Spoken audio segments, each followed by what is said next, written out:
सामूहिक चर्चा के बाद हम सारे लोग इस निष्कर्ष पर पहुंचे, समरावता प्रकरण में संवेदनशीलता का परिचय दे।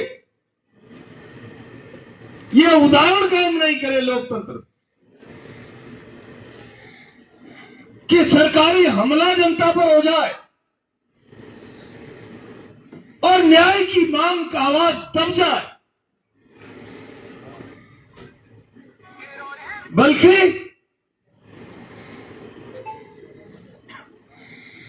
चोरी और सीना चोरी फरियादियों को गुनाहगार बनाया जाए, जिसकी प्रॉपर्टी जले उसे जलाने का अपराधी बना दिया जाए। मैं समझता हूं हम लोकतंत्र में विश्वास करते हैं, हिंसा में हमारा विश्वास नहीं,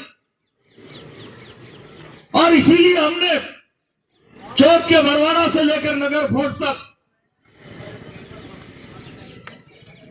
अपनी आवाज को ठीक तरीके से सरकार तक पहुंचाने का प्रयास किया।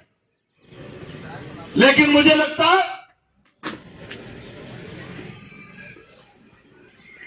इस सरकार की मंशा समरावता प्रकरण में लोगों को न्याय दिलाने की नहीं, और ऐसा हुआ तो ये बहुत अन्यायपूर्ण बात होगी। और शायद हो सकता है सरकार की मंशा इसलिए भी नहीं कि समरावता को न्याय पुनर्भरण, इन बातों पर अगर सरकार को आगे बढ़ना पड़ा तो यह भी स्वीकार करना पड़ेगा कि लोगों की संपत्ति सरकारी अमले ने जलाई, सरकारी अमले ने जलाई। प्रशासनिक तंत्र के अपराध पर पर्दा डालने के लिए न्याय की भावना का अगर ये सरकार कत्ल करना चाहती है तो फिर चलाओ लाठी गोली, और हमारी आवाज बंद नहीं हो सकती।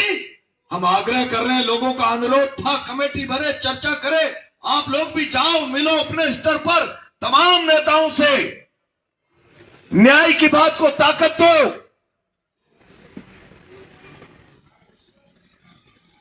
सरकार में भी बात कर लो, और नहीं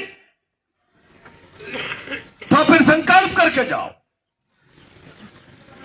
नगर फोर्ट, बुनियारा, चौक का बरवाड़ा शायद राजधानी से दूर था, और इसलिए सरकार के कानों तक आधा लाख लोगों की आवाज भी नहीं पहुंच पाई। तो हम सरकार के दरवाजे पर आकर हुंकार भरेंगे। 25 फरवरी को राजस्थान की विधानसभा का घेराव करेंगे। सब तैयार है? जाओ, गांव गांव में हलक जगाओ। अगर समरावता की न्याय की आवाज दब गई तो जुल्म का नया इतिहास लिखा जाएगा। फरियादी दोषी, अपराधी सुरक्षित। यह व्यवस्था केवल समरावता के लिए नहीं, सारे राजस्थान के लिए चुनौती है। और जो न्याय में विश्वास करता है, भरोसा करता है, लोकतंत्र के प्रति आस्था है, अन्याय के खिलाफ जिसके चहन में आग है, उस पूरे राजस्थान को 25 फरवरी को न्याय के इस संघर्ष में विधानसभा जयपुर पहुंचने के लिए घर घर जाकर पीले चावल बांटकर हलक जगा दे।